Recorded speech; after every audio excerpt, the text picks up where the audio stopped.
Let us begin at the beginning. 1946. The year was 1946. The war had just ended.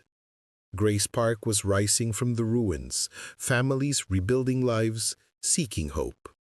In the middle of the dust and uncertainty came a prayer. Let there be a chapel here, a place for Mass, a place for Mary. The Philippine Realty Corporation answered that prayer, donating 8 lots in Block 171, a gift of sacred land.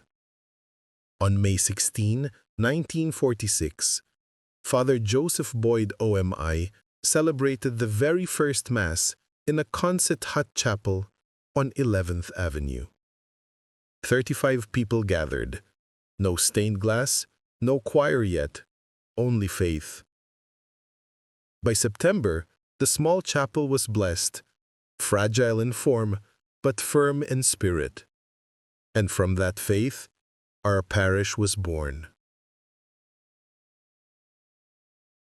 Open to night celebration, we welcome the Angelicus singers, whose joyful voices echo the fresh beginnings of a parish grounded in prayer and hope. Under the direction of Mr. Crisanto Bong Doriteo, they will be serenading us with Jingle Bells Calypso, Namamasko, and Diciembre na Naman.